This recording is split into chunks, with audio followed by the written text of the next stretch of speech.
Hello, everybody. It is I, Ninja Turtle, Black Presley, or Ninja Turtle with the Ox. Just realizing that I had the audio of the game over for music, which is fine. Everything's fine. We're all fine now. Yes.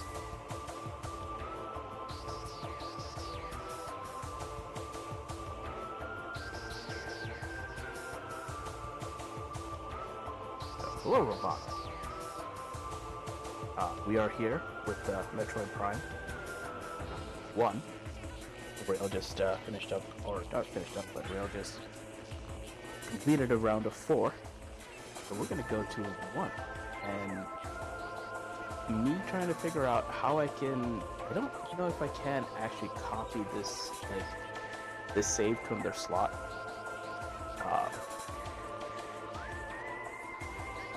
Because,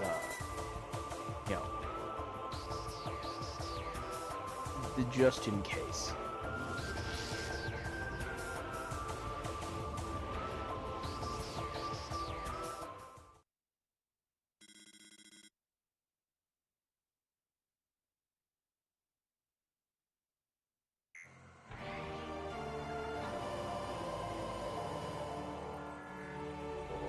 So, last time we finished up with the last of the scans. Well, we did pick up all the we have full 250 missiles, we have all the energy tanks, we have all the beam combos, so we've got 100% of the equipment. We have all the pirate data, we have all the chosen lore, all the research data, all the artifact data, all the artifacts. We have a few creatures that are missing, but those will all be based on lines.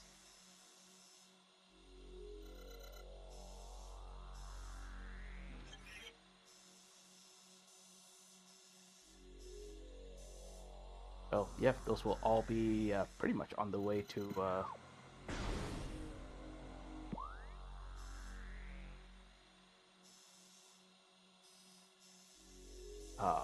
or on the way to the final boss.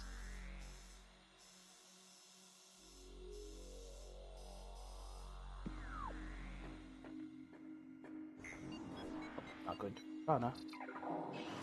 Instead, we going to Talon Overworld. Oh wait.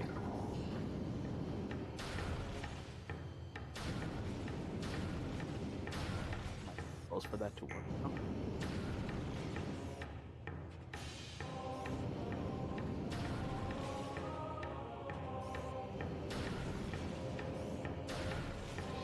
Hit the base. Otherwise it doesn't work. If I remember correctly, there are some nerds here to raise Zorg. Oh, several of them.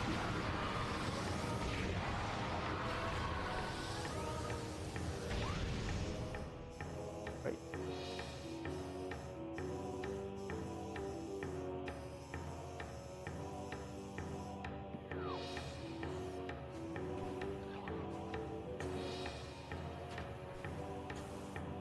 Little console.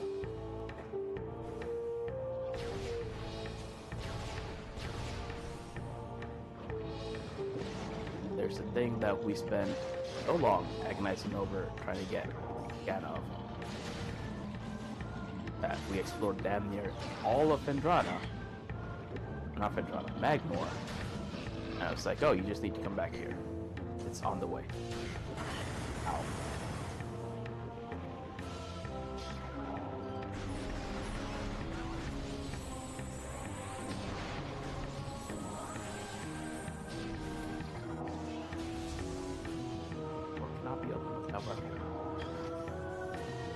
Any Zorg praisers in here? No?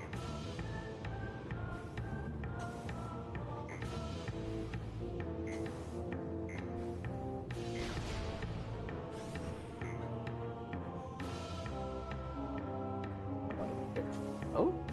Okay.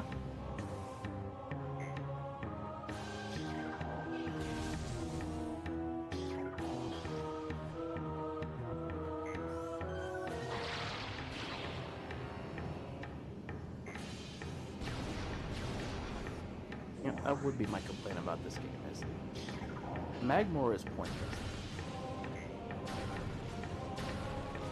It's simply here to extend the game time.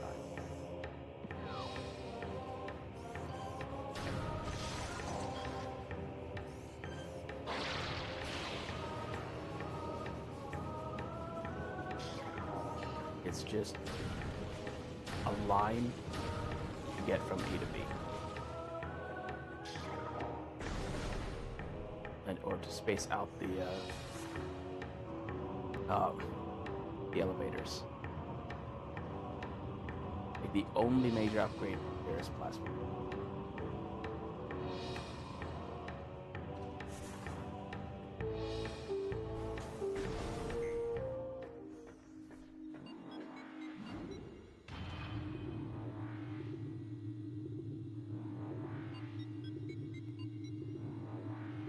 Check, make sure. Okay. There should be game audio.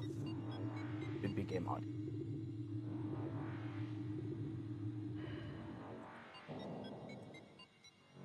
Not like last time where I forgot to turn. Well, this time I forgot to turn it off for the. Everyone got to hear the Metroid Prime music background of the.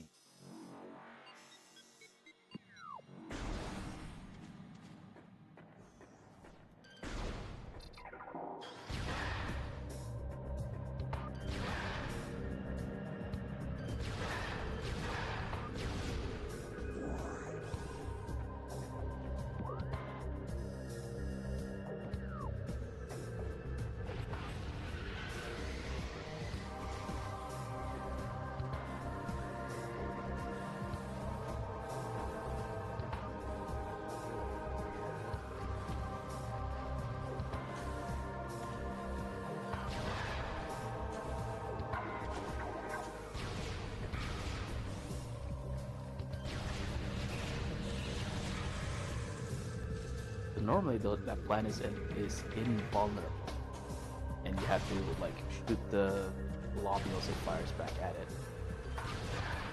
But plasma beam doesn't care about any plasma beam. Plasma beam. I'm familiar with my body of work.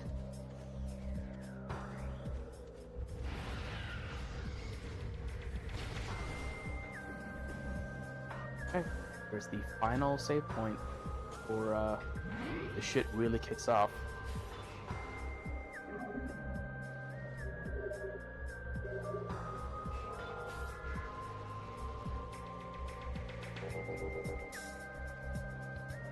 Audio, excellent. Hello, Cookie.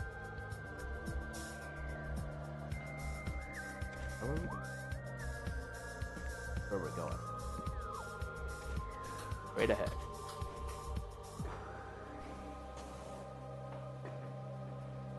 Not quite straight ahead.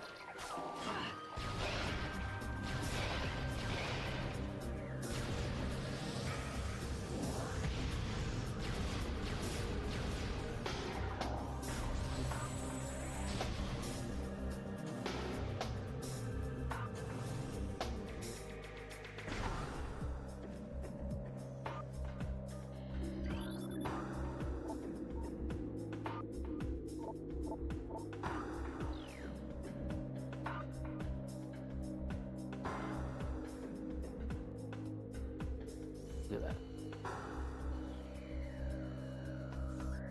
Cool effect. And hey, we were like somewhere around at the bottom of this, right? Looking up in the crater, looking up at this. An elevator that was going down in the Phazon mines. And there was also that entry we read about how the richest vein of Phazon cards I found was so close to the parkour than progress. Yeah, the richest vein was so close to the crater. Man, that sure did take a long time to load. I'm sure it's fine. I'm sure everything's fine.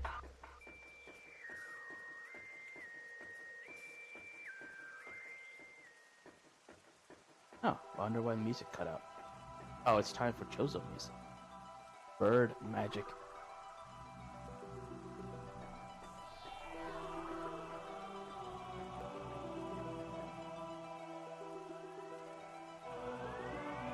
Bird magic.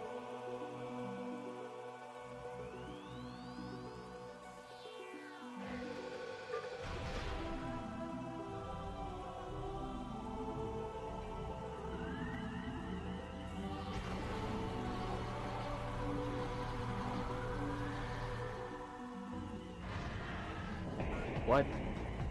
Boss music? What? King Nerd?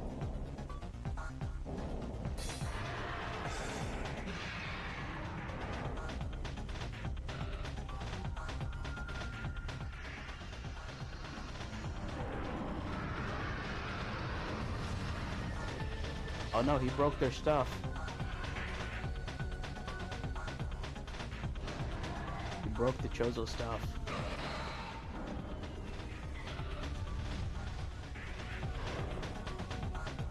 What does he think he is, a B2?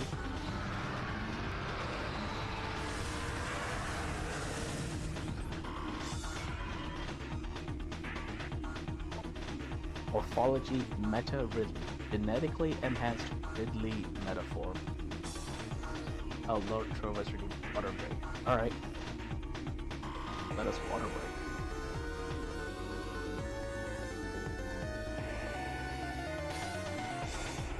Oh man. I don't think we've heard this track before. Ridley has its own boss music. Makes sense. Also, that brain up in the bottom, at the top left, something. Oh boy. That sure is something. Genetically enhanced Ridley metaform, reborn and evolved through our technology. Meta Ridley is a fearsome enforcer. Armored hide is extremely resilient, safe for the test with less thinner plate. Pirates have used a number of potent weapons in the creature, including a multi-missile system, kinetic breath weapon, a Mason bomb launcher, and an ult-thermal flame strike projector. Meta Ridley is also formidable melee combatant in any sort of engagement with opposition. Ultra-thermal, chat. Ultra-thermal.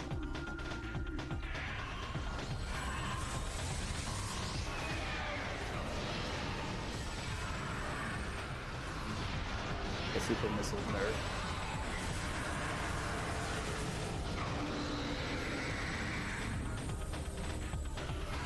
Oh.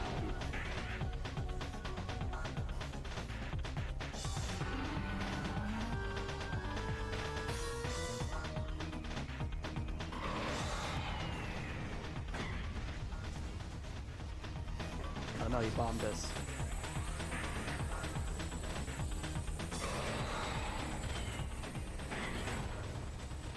Oh no, he bombed us.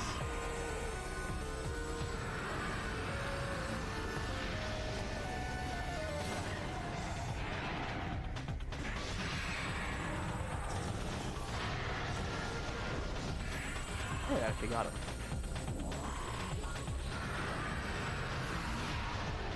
Oh, he moved.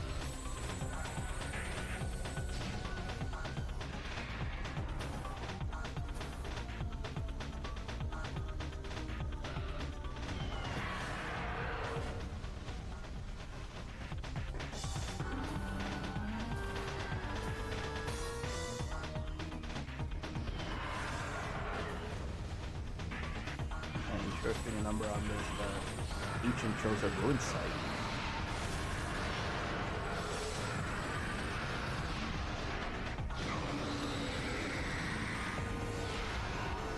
See that again? Come back here, you coward.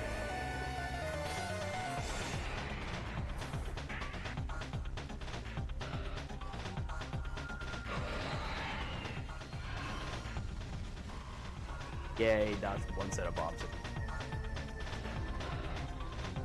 Come back and fight like the stupid fucking dragon nerd thing that you are.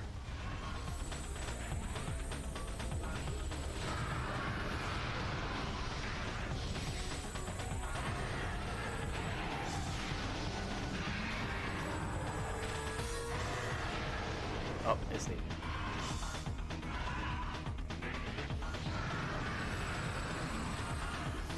Oh, see, yeah. God damn it, Ridley.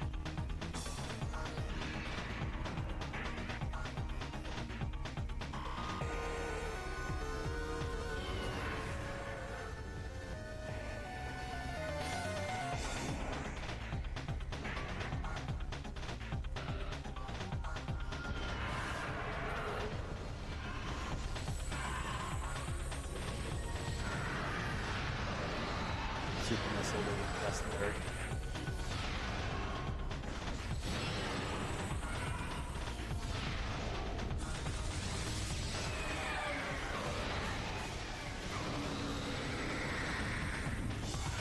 Oh, here he comes.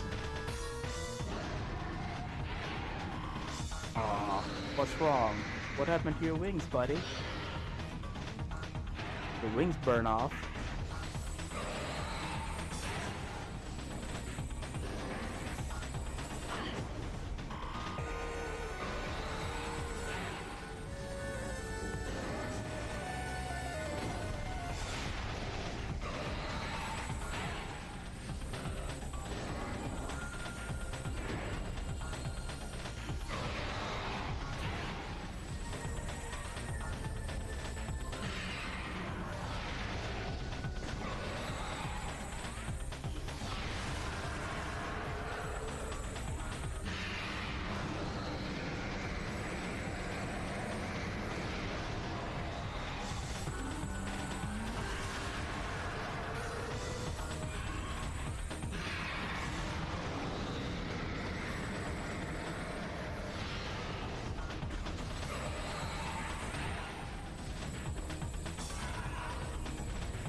Now you can get him in the when he's doing the little screen, but the timing is tight.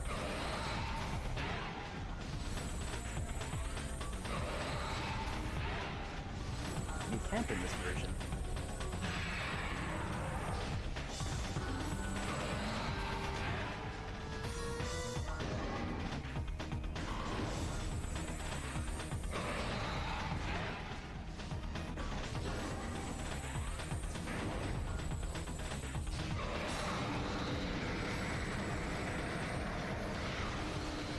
There we go. Oh, he didn't like that.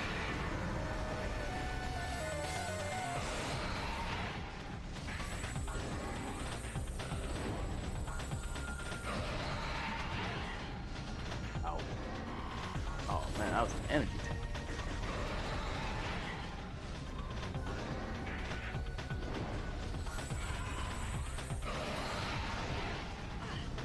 I think we turned that into a missile.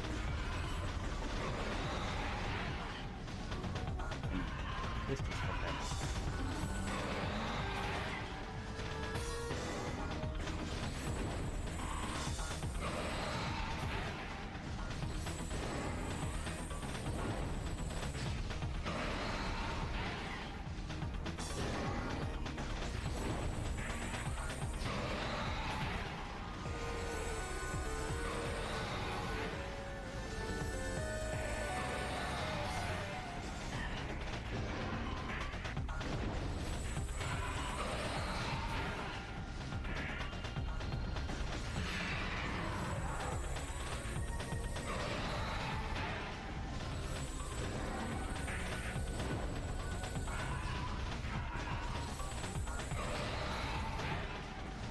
How much is he gonna do this?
You kidding me? He's down to a sliver of health.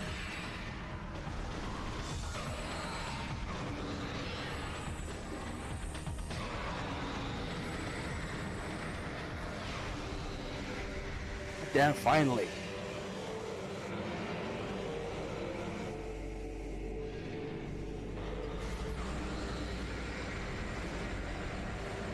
Oh, he got pushed by bird magic. Ooh. Right onto the vulnerable force field.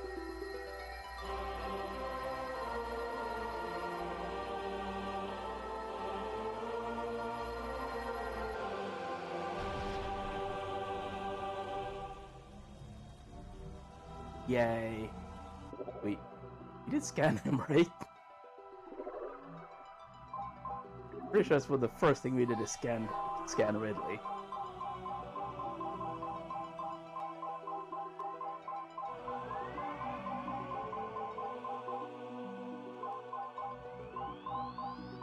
Scan Meta Ridley. Huzzah.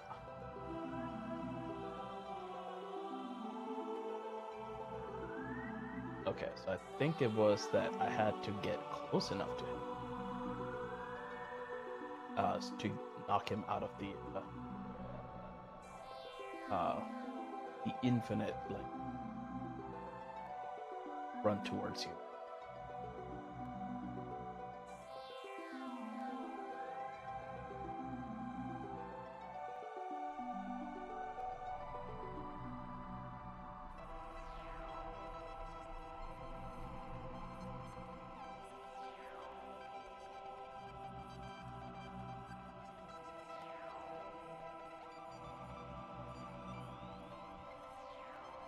So, and I believe now we are in final section of the game. Final section of the game.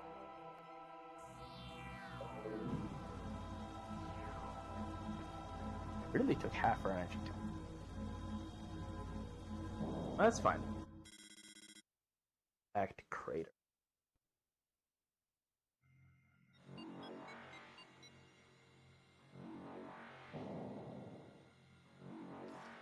Oh, this place looks wild. And squeak. Oh, hey, a save station. We should use it.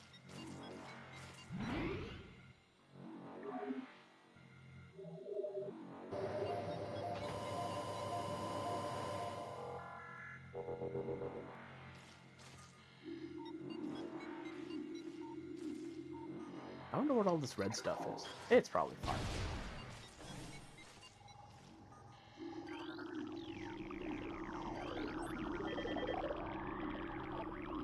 Let me get Phazon charged reptiles.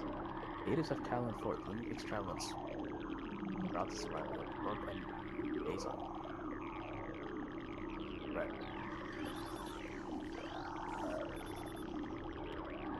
Limited data on unknown material available. Material is highly radioactive. Damage from direct contact. Mutagenic qualities. 6% grade. Phazon. Unshielded bioforms below index level P suffer fatality with the no. God damn. That's pretty fatal.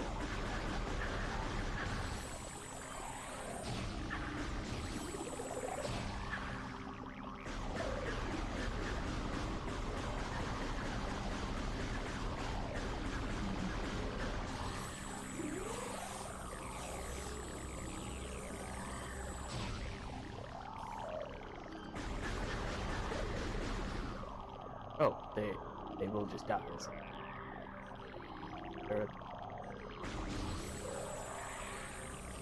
But they won't be.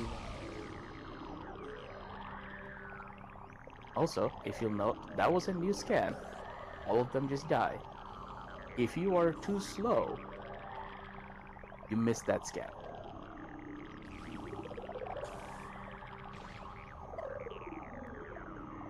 Big move, game. Big move.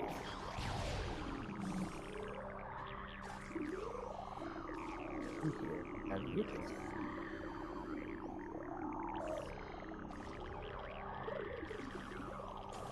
Do.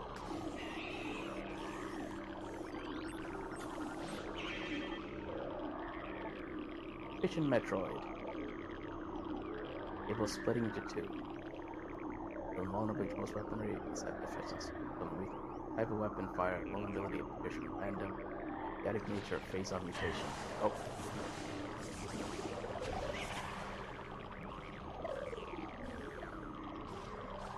Where are we going on this? We're going up. Getting the up go.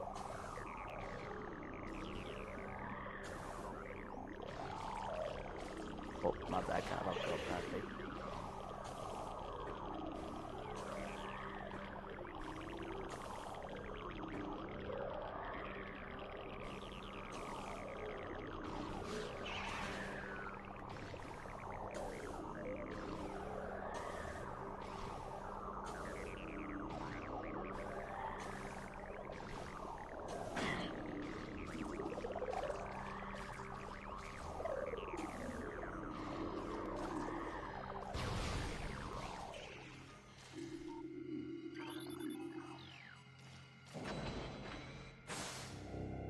Yay.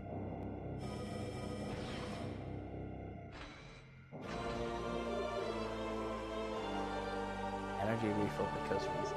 Exactly, nothing to worry about in this very unusual location.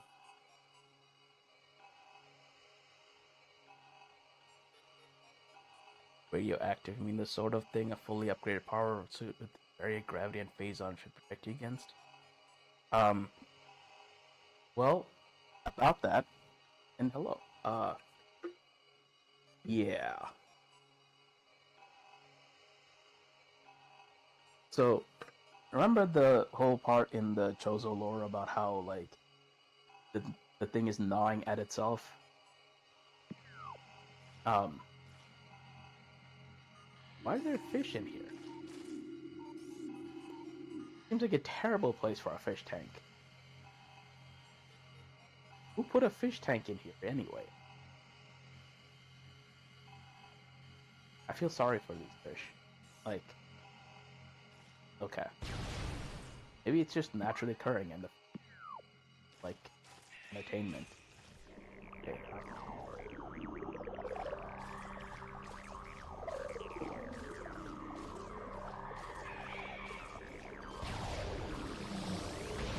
They're fine. Oh, what? Oh shit.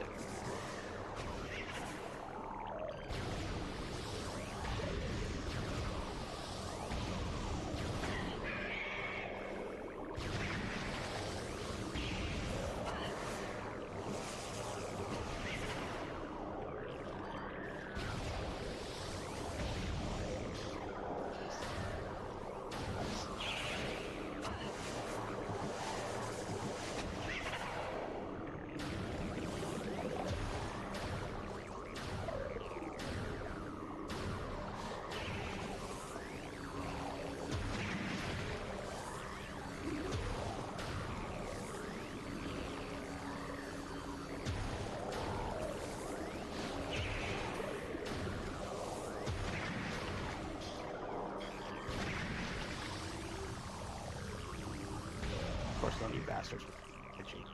Why would you? That'd be too.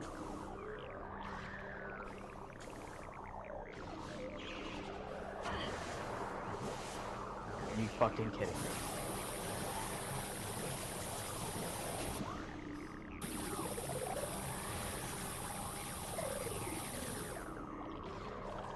Well, since we're all the way back here, we might as well go save. Get our energy back. Or not save, but at least get our energy back.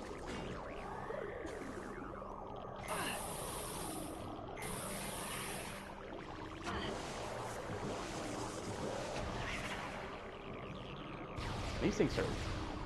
I forgot they spawn infinitely.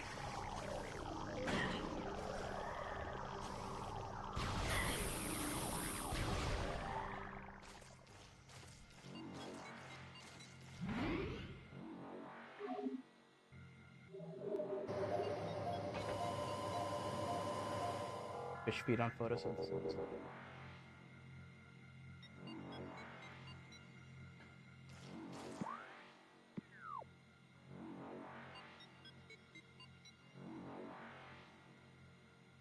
They spawn infinitely, and these are... I'm guessing they toned this down for some of the later games. I don't remember them being this aggressive.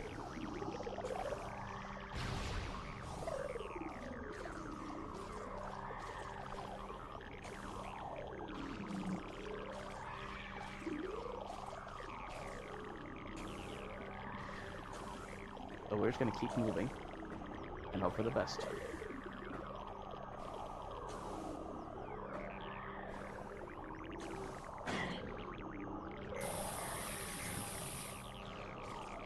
Like that.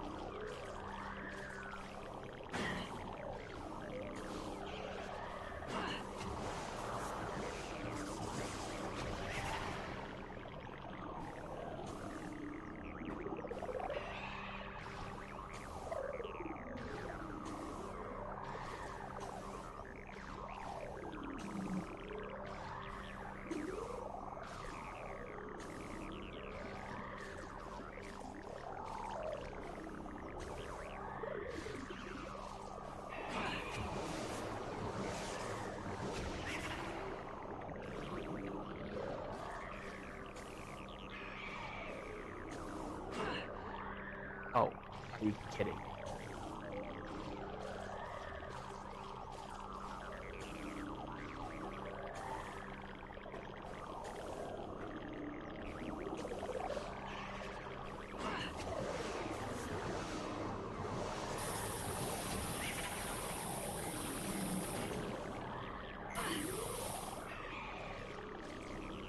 I guess we have to fight them?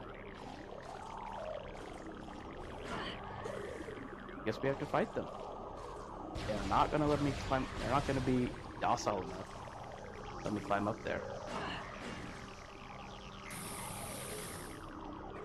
I'm not going to the final boss down several energy.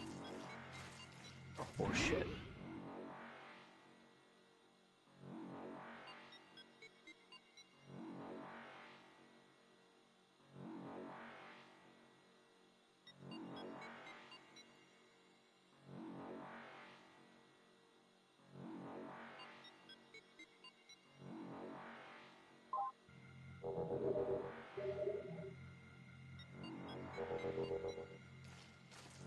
And we need to save again. We made no progress.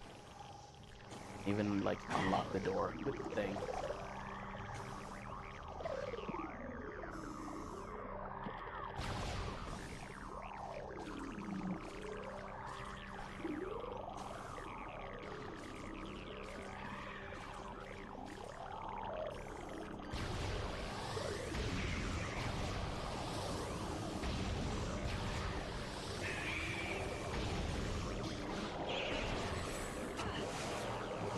How did you wrap around?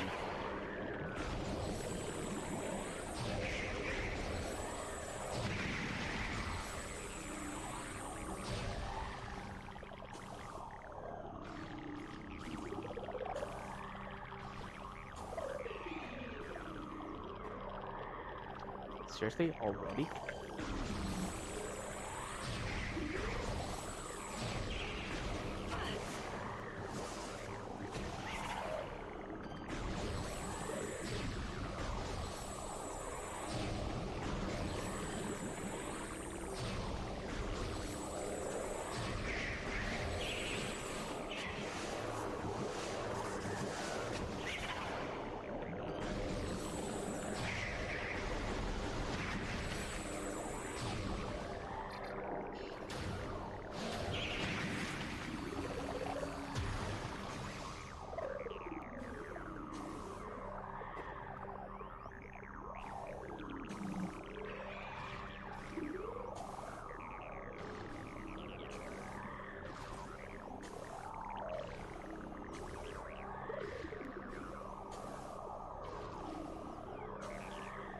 The infinite respawn is a bit annoying.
Ah, finally.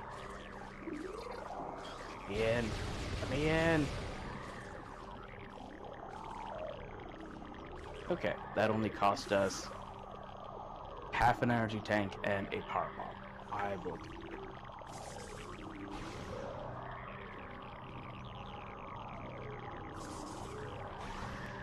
But these spider ball tracks look a bit suspect.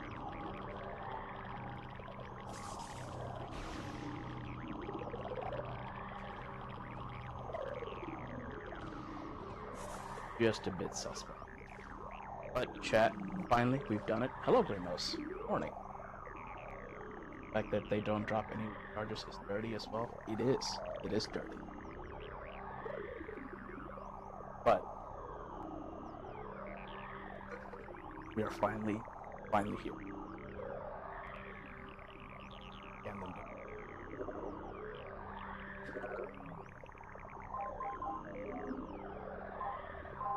not least.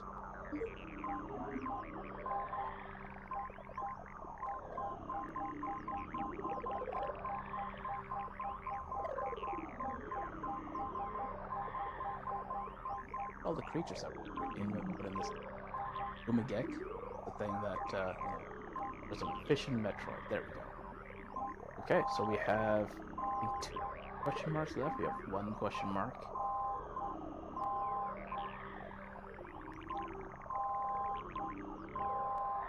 Notice that the 2 question marks are not next to each other for some reason. Because why would it?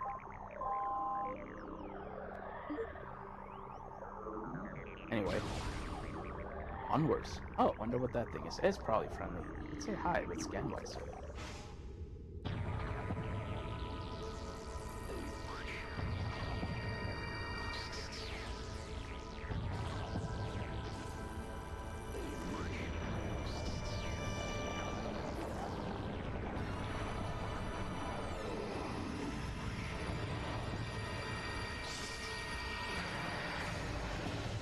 What? Glowing red eyes. Not really friendly. Oh, it left.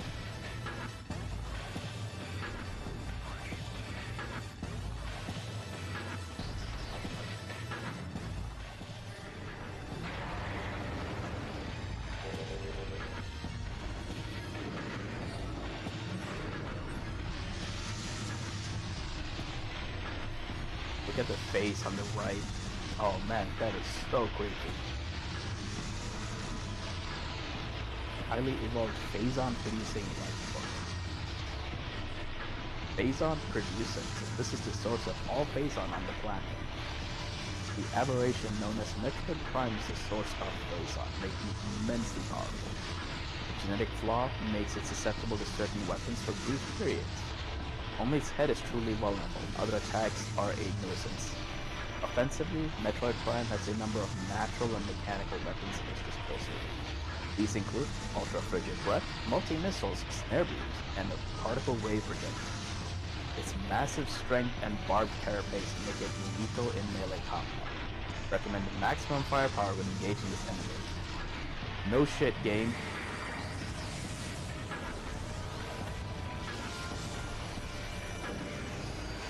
And you can see how much damage we're doing to it. And how much damage it does to us. Holy crap.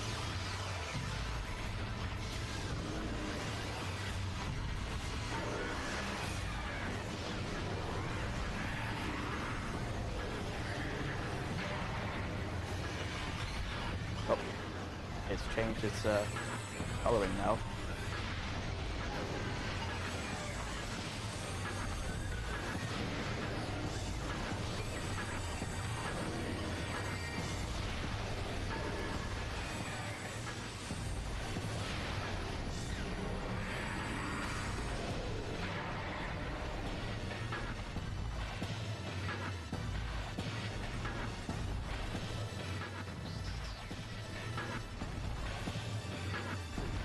Moves to the floor. I wonder what that's about.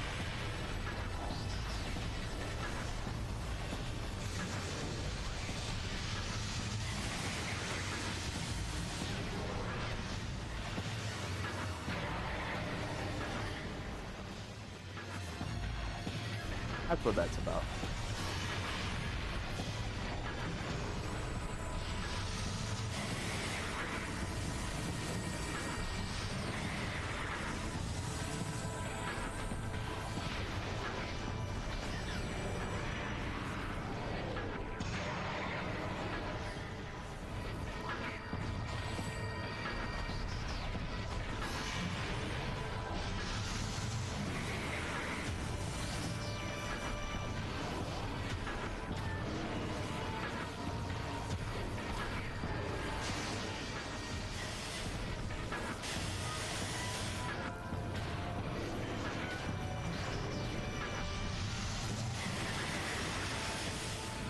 Yeah.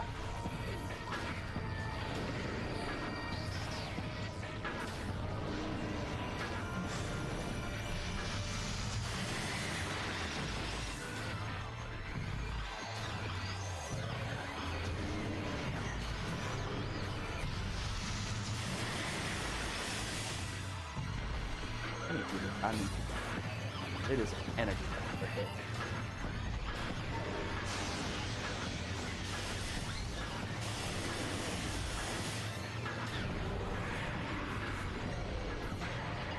Oh, okay.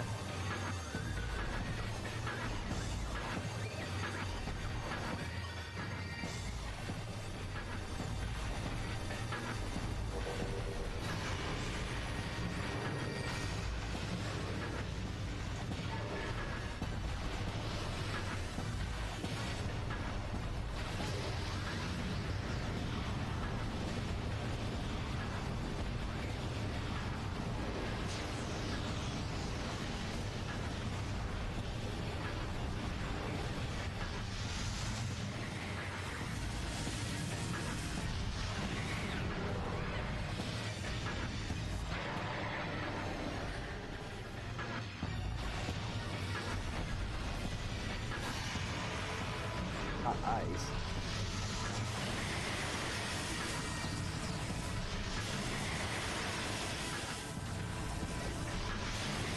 Oh, for fuck's sake.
Okay. I'm gonna be pretty quiet for this fight. This is an intense fight. As you know, it is the final fight. Oh, he did a sneaky. Oh.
that ice beam mode is brutal.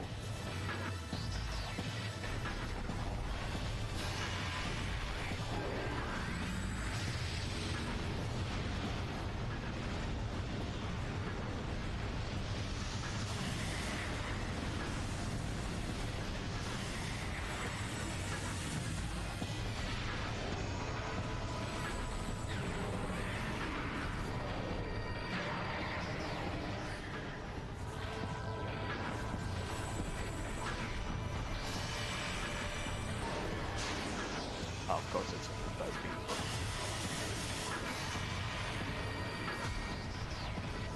Oh.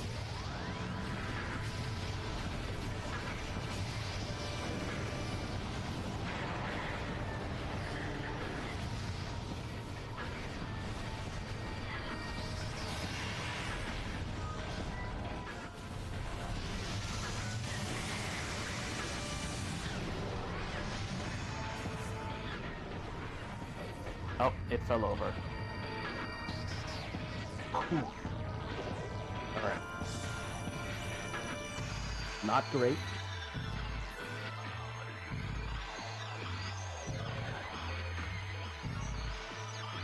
Speed mode took a lot out of us. The hunt goes well. What's suspicious if Metroids go around a chamber or just eat floor because? I mean, and Irby can take this out. No, it can't. And Irby, Metroid Prime is roughly the size of an Irby, and Metroid Prime moves faster than Irby. So, you know, unless the Urban Mech has Power Beam, Plasma Beam, Ice Beam, or Wave Beam, it cannot hurt the Metroid Prime. AC-10 or AC-20 not going to do much to Metroid Prime. Trying to Goomba stop the Metroid Prime at DFA would be very tricky because of its speed, but also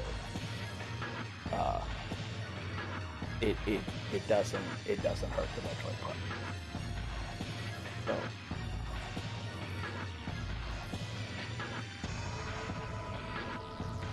very immune to weapons though. Well, I mean, you know, yeah, it's not immune to Samus's weapons, thanks to Earthknight. But and this fight is tough. Oh, this is the alt thing.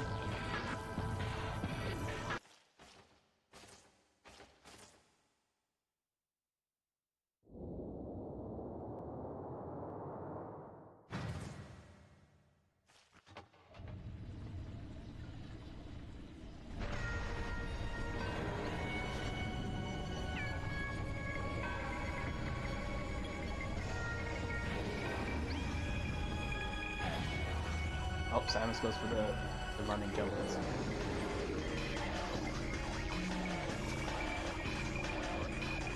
Oh, look at the face. Look at the Metroid face. Metroid Prime, the core essence of Metroid Prime. Scan indicates that the phase-on energy form. This is the phase-on energy form of Metroid Prime is invulnerable to all conventional weapons. Only attacks from a phase-on fused arm cannon will damage it. It generates pools of phase-on when it attacks. Use these to fuel your suit's phase-on weapon system. The entity can also spawn Metroids to assist it in battle, rendering itself invisible when it does so. Oh, yay, 100% of all logbook scans. That was the last one. We did it, chat.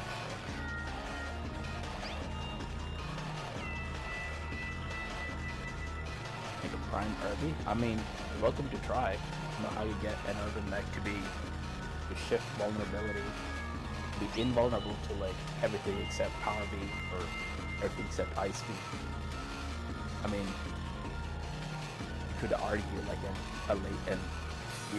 a laser would be Plasma Beam.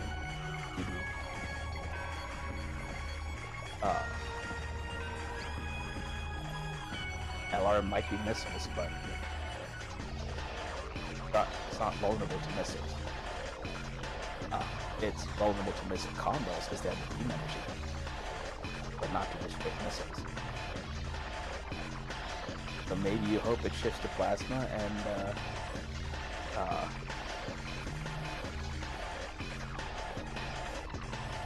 don't know, maybe you hope it shifts to plasma and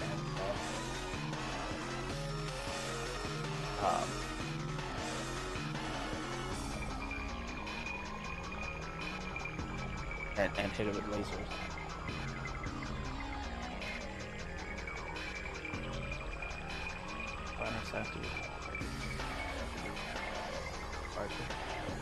I mean, that sounds...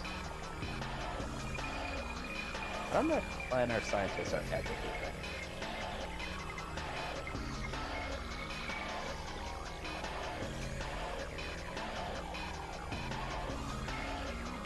Metroid Ghost.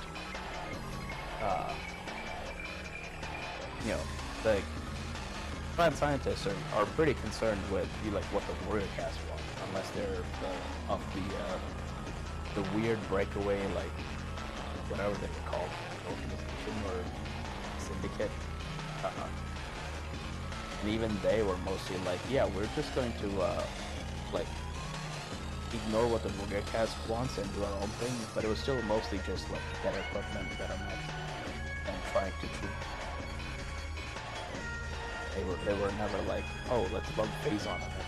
Kind of didn't have phase on it. But that also doesn't hurt.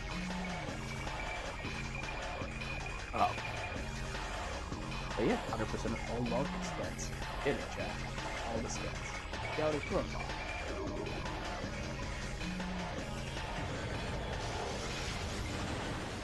Oh boy. Oh yeah, energy. Thank you. Fuck. Energy.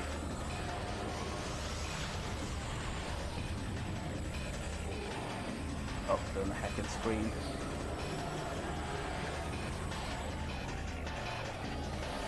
Oh, it's disappeared, chat. Or could it have gone?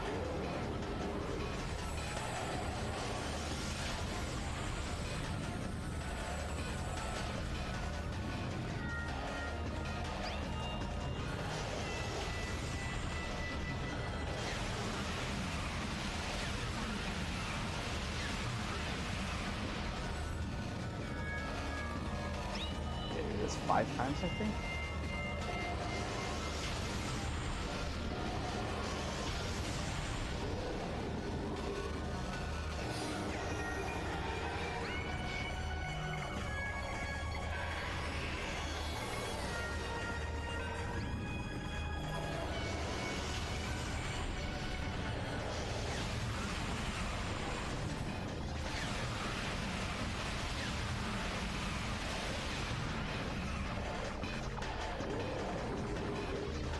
Every time it drops a pool, it gets to another good card.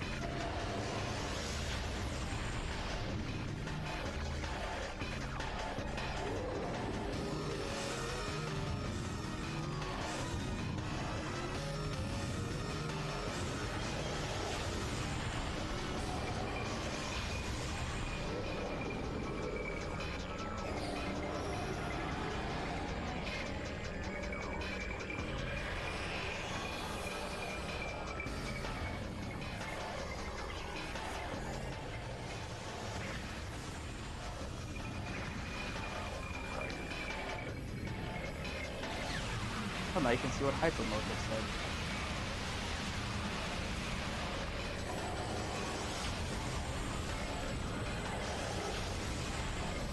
Were those drops really just energy or missiles of energy?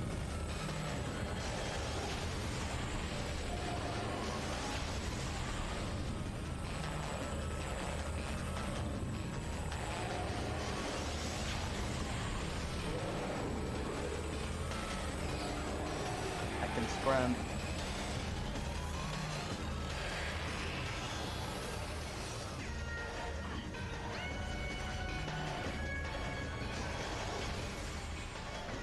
Did that not get them?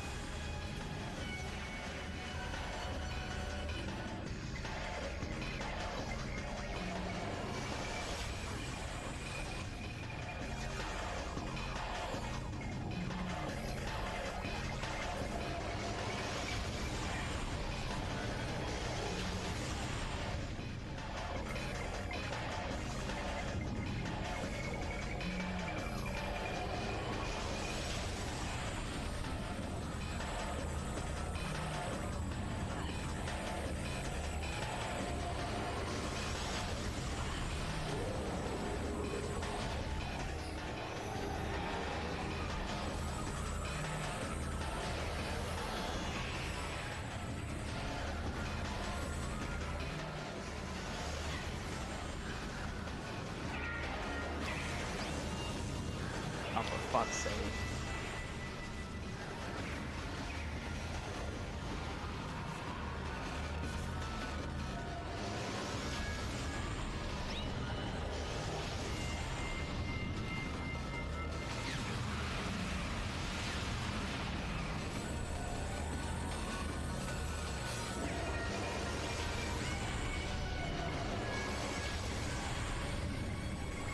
Those pools dry up.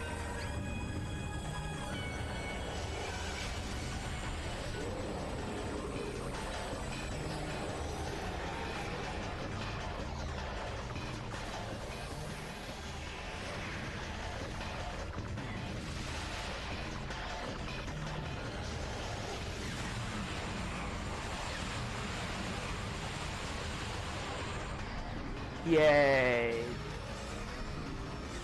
Yes. Yeah. Did it. Oh, the heck can explode.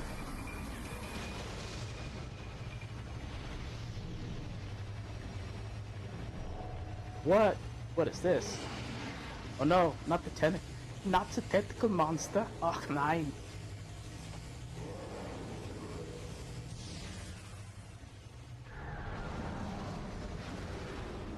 Oh, time to leave.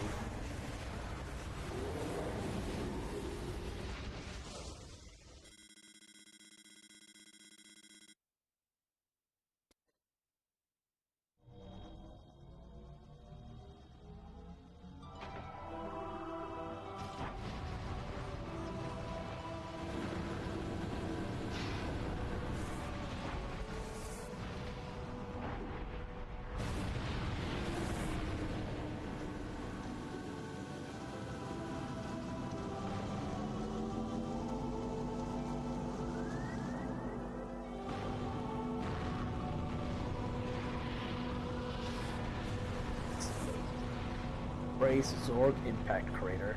Raise Zorg. Oh, look at this. Just takes her helmet off.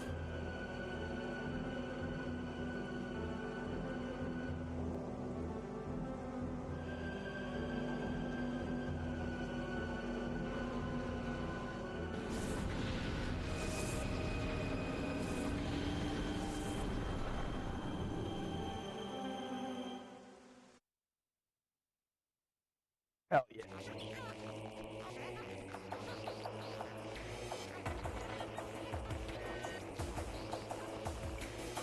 And now we let the credits play out. Look at that. Senior designers Mike Wickham. In the next game, we will be streaming it quite a bit.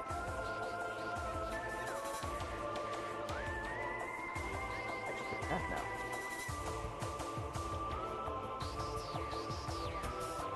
Azon.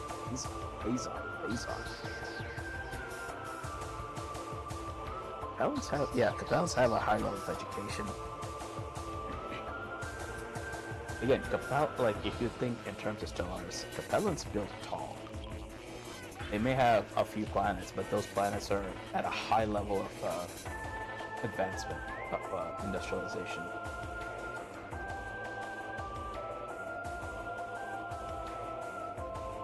It is well designed to use all the tools.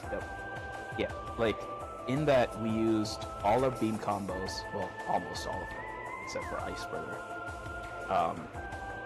Used all the beam combos, every weapon.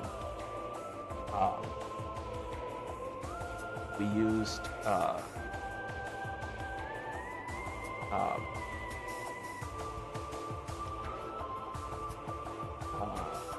we used all the visors. We used power bombs, we used bombs, we used, I mean, like Kai said, you use pretty much everything in your arsenal in that fight.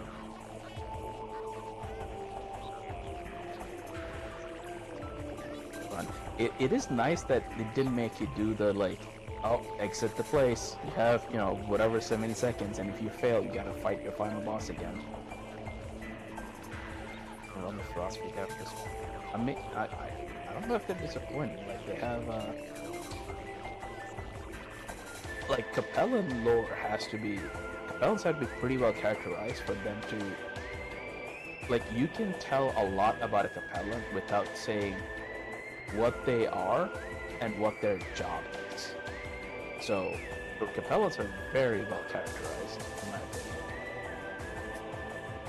And the like reaction that everyone has against Capellans also kind of tells me like,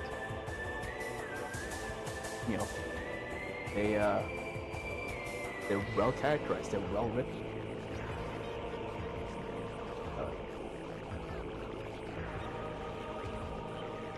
No escape seeking. Yep. Your time wasn't good enough for the bikini. There's no bikini shots in this game.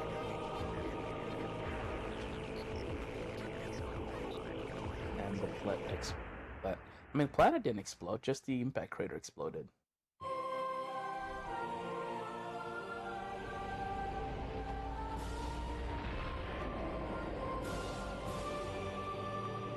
And we leave after a job well done. What was our job here?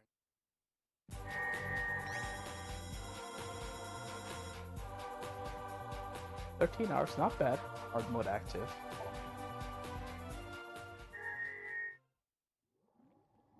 What?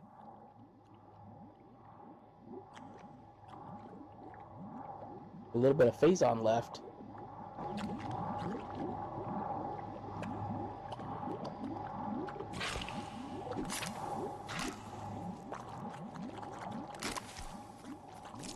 What?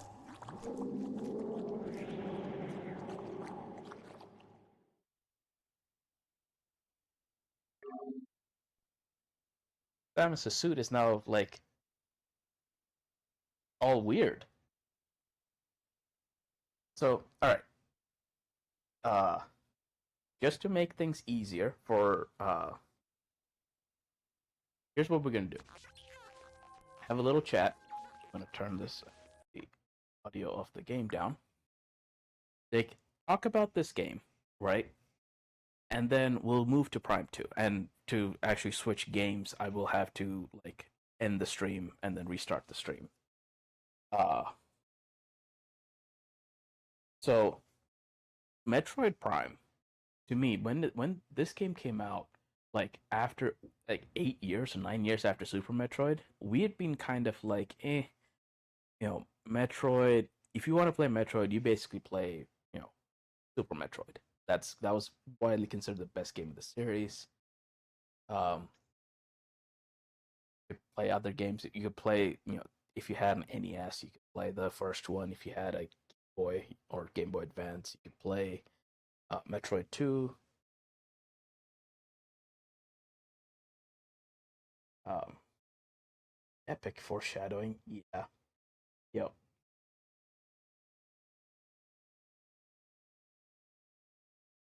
Offload.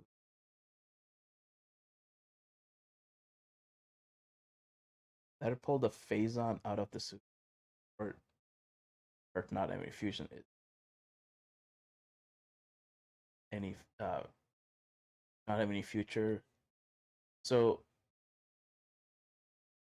yeah, I guess that's true. You don't really get the Phazon suit. Um, in 3 in Corruption, you get kind of a version of it. But coming back to what I was talking about, Prime came out like it was kind of it. I don't think the hype around it was that great when it came out because unfortunately, I think Metroid Prime came out right around the time of Halo, right? And 2002, like if you remember it, that was a period full of like really banger releases. Because I think like that was when Need for Speed was coming out. That was when because that's what I played Need for Speed Prime. But Halo was coming out on the Xbox. I think there was some Metal Gear on PlayStation, or like there were a bunch of games that all came out around that time.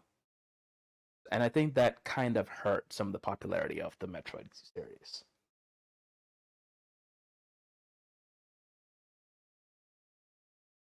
Um, I think Fusion came out at the exact same time, or like within weeks of Metroid Prime. But yeah, that was like, um, you know, within a short after this whole drought, we had the where again there were no Metroid games on the N64. No remakes, no nothing. No Metroid on the N64. After skipping a whole console generation, we suddenly get this. And it's A, made by an American studio, not a Japanese one. B, it's 3D and in first person. It like okay, that is a huge departure from all the previous Metroid games. And there was a lot of like, is this actually going to be any good?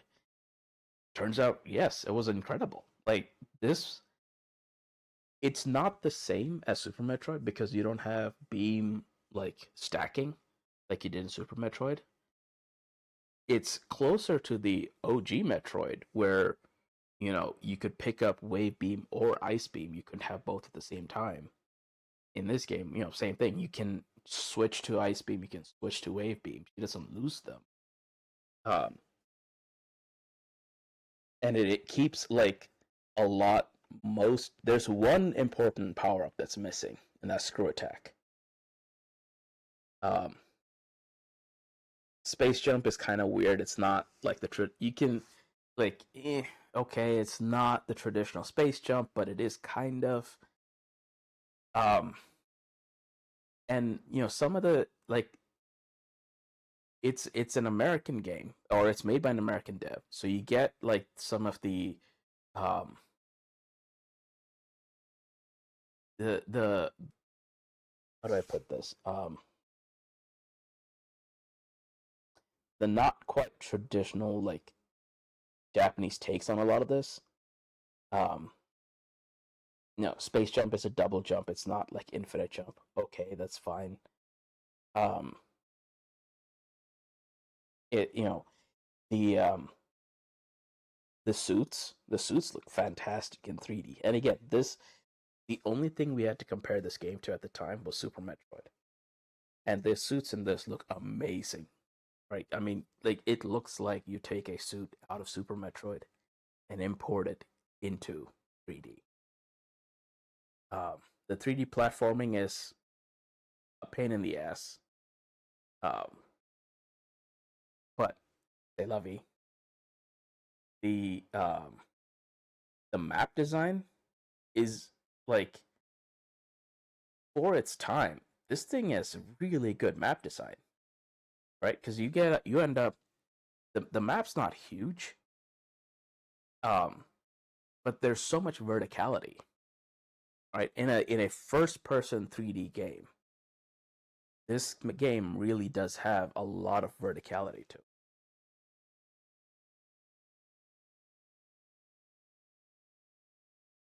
Let's see what chat is talking about. Yep. Console multiplayer was kicking off. Yeah, yeah.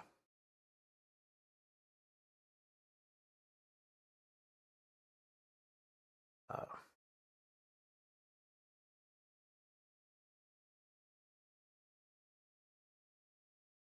so, um, yeah, I feel, and I mean, the GameCube also was kind of a weird console. It's a little cube, and it wasn't going for the same kind of like hardware wars that Xbox and PlayStation were going to work. I don't remember when the PS3, but I do remember like everyone was talking about, oh man, this thing like cell processor, revolutionary, going to be so far ahead of everyone else, and it's just so technologically advanced. Uh, Nintendo, to their credit, and this I think is something that Nintendo, I think, in my opinion, is to Nintendo's credit. Nintendo always has looked at what can a console do that a PC can't. Like, why compete with a PC on its terms? Like, create a new field to play in, and I think that's why the Wii was so successful. Um, I mean, you could argue either way for like all the Wii games are way too easy, so they would appeal to a broader audience. The most like popular game was Wii Sports. Um, But like in college, I remember that like people that didn't play video games liked playing the Wii games. So yeah. Um. Anyway, the GameCube I think also played towards that. Is that like he having the keeping the or going towards making games that are better played, better experienced on a console rather than on a PC. So, just my opinion.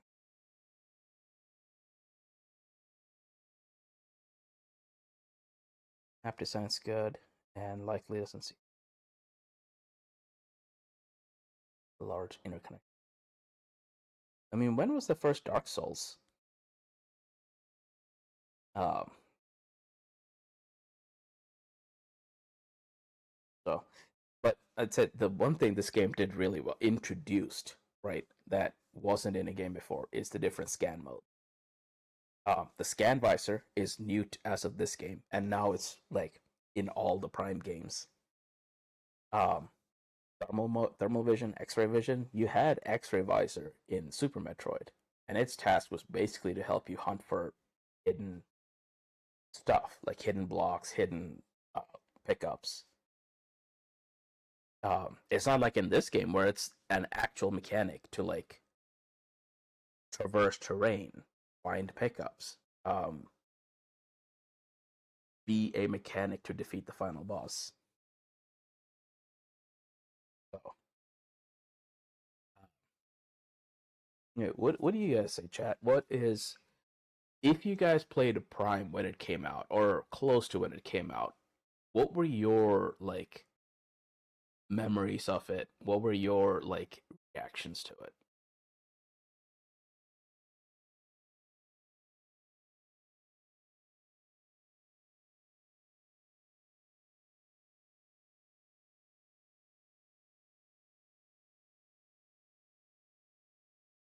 Maps not being mentioned much, of course. Yeah, I think this again. I the biggest problem I had with this game is Magmore Caverns. I like the place. I like the location. I like the music there is baller as hell. It's just that it serves the only purpose it serves is to create a trek between elevators. Finding the controls don't really like them. That's fair. This is tank controls. The trilogy I think on the Wii switched to the using the Wii remote. Uh, and I will maintain the Wii remote is the best first person shooter controller device outside of mouse and keyboard. The Wii remote and the nunchuck were better for first person shooters than anything Xbox or anything Microsoft or PlayStation did. It gave you almost the same degree of fidelity as a mouse.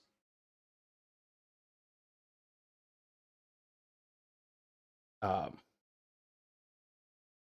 the motion controls were, I again, that's a whole separate topic. Um, but corruption, which we will get to after too, is I mean, corruption is so much easier to play because of the ability to point at like strafe and shoot without having to be locked onto something. Um, and the game even like uses that in several occasions. So you don't have corruption. That was a Wii game. Yes, corruption was a Wii game.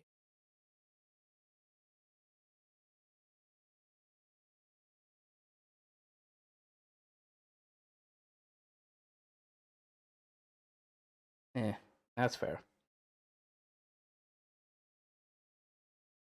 Don't really like them. So the remake, and there's a remake of this on the Switch, uses the same controls as the trilogy. So it uses them. I think you can pick between modern controls or the classic controls.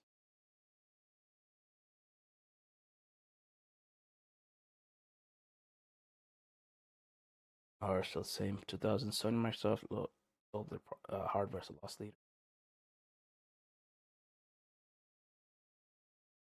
make bank on sales of third-party license. Yeah, I do remember reading that the consoles themselves were sold at a loss, and the games were where they made their money back.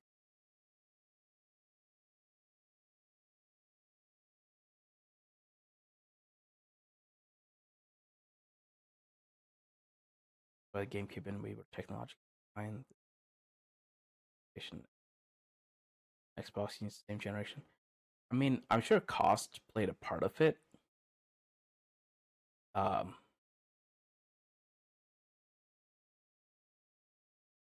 and it's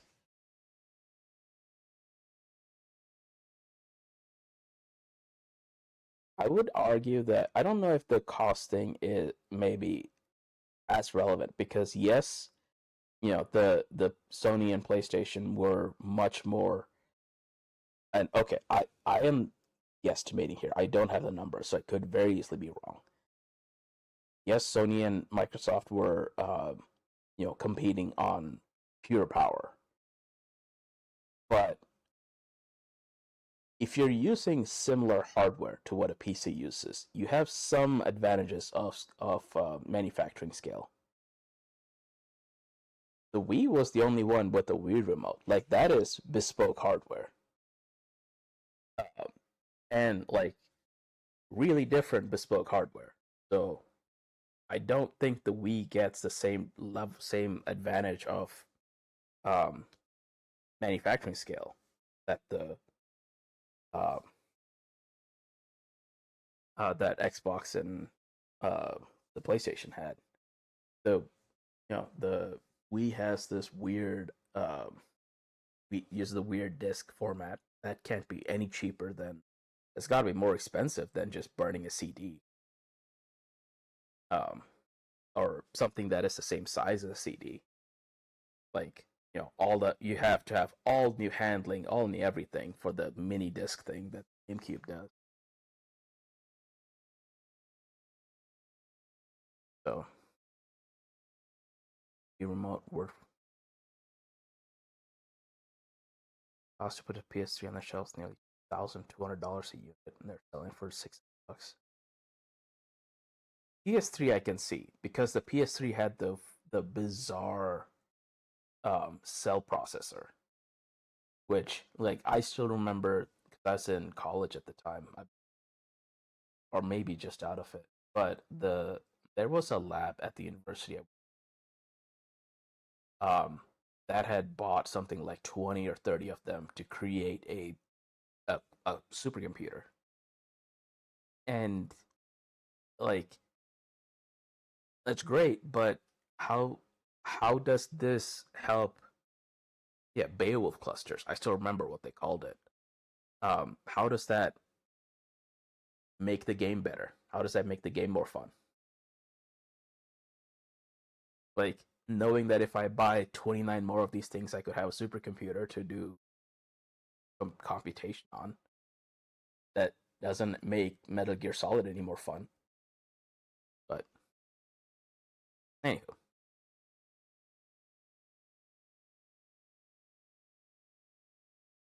a lot of shallower for the game first couple of years. Yes, yeah, PS3 had a built-in Blu-ray drive. Oh, water break. We just finished a Prime. We did Ed Gauss. We just finished a Prime. So what I'm gonna do now is stop the stream, switch to Prime 2, and start the stream back up.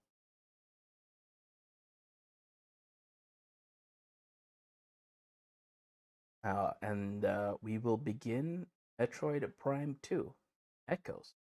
Uh, is still one of my favorite Metroid games. So until then, folks, uh, hang around and or take care, as the case may be.